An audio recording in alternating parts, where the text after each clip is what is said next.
Imagine waking up one morning to discover that the hottest real estate market in America has suddenly turned ice cold overnight, with thousands of homes sitting empty, prices plunging faster than a bad bet at the roulette table, and even the mayor scrambling to figure out what went wrong. Welcome to Las Vegas, right now, where the desert dream is turning into a full-blown housing nightmare. And if you're thinking about buying, selling, or even moving here, you need to hear every shocking detail before it's too late. So smash that subscribe button, turn on notifications, and drop a comment below saying Vegas crash, so I know you're locked in for this wild ride. Just a few short years ago, everybody was talking about how Las Vegas had become the ultimate affordable paradise. People were fleeing high-tax states like California by the tens of thousands, snapping up houses sight unseen, driving prices through the roof, and turning sleepy suburbs into instant millionaire playgrounds. But fast forward to today, and the entire script has flipped in the most dramatic way possible. Inventory has exploded nearly 45% in a single year, making Sin City the undisputed champion of homes nobody seems to want. Listings are lingering on the market longer than a losing streak at the slots. And even brand new construction that used to sell before the foundation was poured is now collecting dust, with giant price-reduced signs slapped on the front yard. Picture this, the median number of days a house sits unsold has skyrocketed to 51.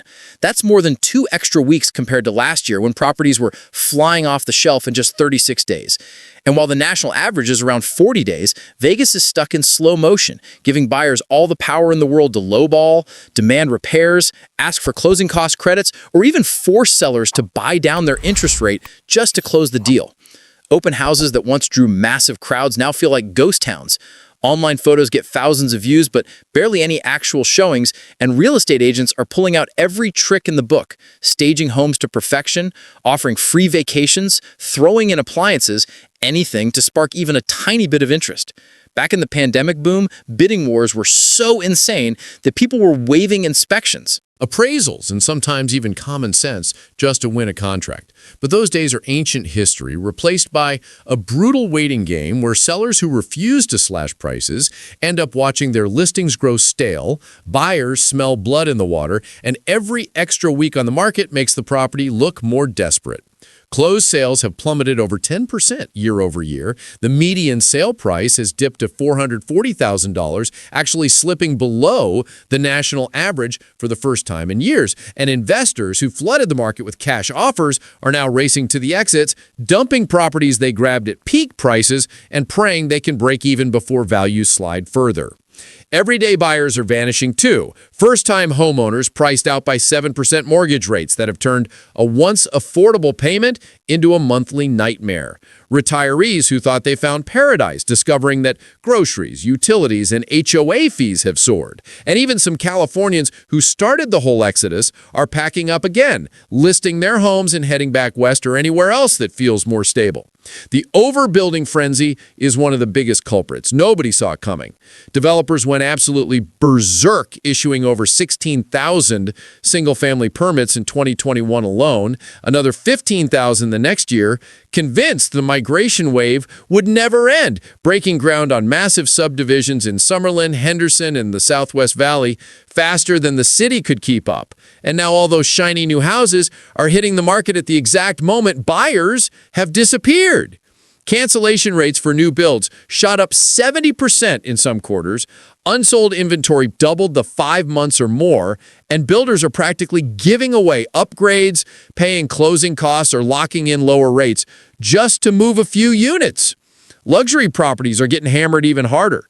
Million-dollar listings jumped 42% in a single year, way ahead of any other major metro. And sellers in the 1.2 to 2 million range have been forced to chop prices by 12% on average, while anything over 2 million has seen cuts closing in on 20%, turning what used to be trophy homes into desperate bargains that still can't find takers.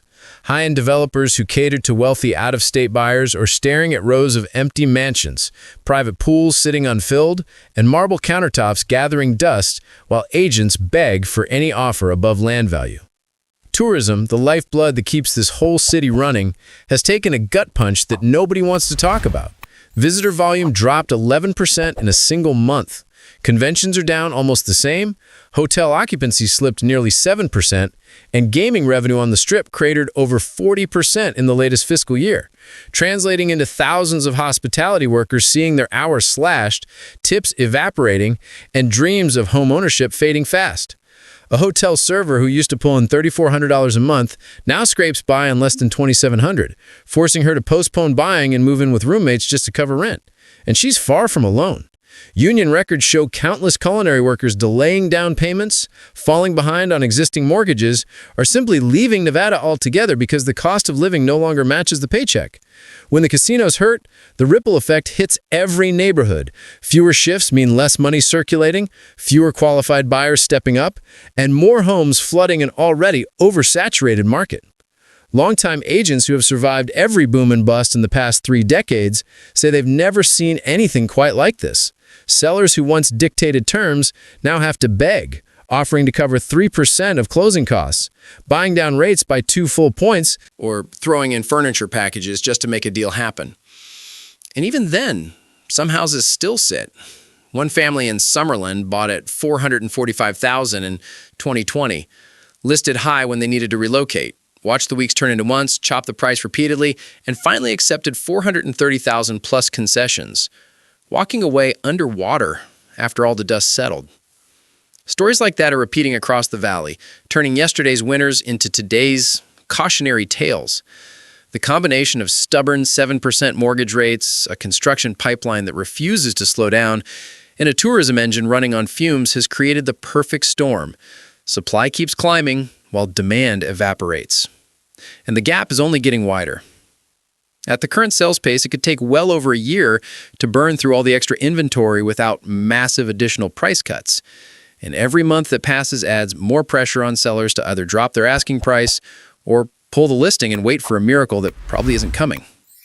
Buyers who are still in the game have more leverage than at any point in the last decade, negotiating not just on price, but on every single term. Repairs, credits, contingencies, you name it. Because they know another identical house is sitting empty 2 streets over, willing to beat any offer. Neighborhoods that were billed as the next big thing now have rows of for sale signs, brand new schools opening to half-empty classrooms, and community pools that echo because nobody has moved in yet. The city that never sleeps is suddenly wide awake to a harsh new reality. Abundance flipped to emptiness faster than anyone thought possible, and the question on everybody's mind is how deep this correction will go and how long it will last. Some analysts predict another 5 to 10% drop before things stabilize. Others say if tourism doesn't rebound soon, we could be looking at a lost decade for property values. And a few brave souls are already calling this the buying opportunity of a lifetime for anyone with cash and patience. One thing is crystal clear. The Las Vegas housing market has entered a completely different chapter. The frenzy is over, the hangover has arrived, and every decision made right now by sellers, buyers, builders, and even city officials will determine whether this desert oasis bounces back stronger or settles into a long, painful slump. If you're thinking about making a move here, do your homework. Talk to local agents who aren't sugarcoating anything. Run the numbers at today's rates, not yesterday's dreams. And whatever you do, don't get caught holding a property you can't sell when the music finally stops. The neon lights are still shining bright on the Strip, but out in the suburbs, the glow has definitely dimmed. And only time will tell if this is just a temporary correction or the beginning of a much bigger reset. So there you have it.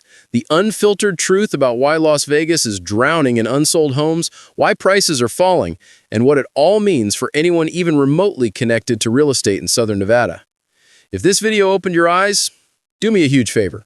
Hit that like button, share it with anyone you know thinking about Vegas, subscribe for weekly updates on crashing markets and hidden opportunities, and let me know in the comments if you think this is the bottom or if we're still headed lower, because your take matters and I read every single one. Until next time, stay sharp, stay informed, and whatever you do, don't bet the house on a market that's already folding. See you in the next one.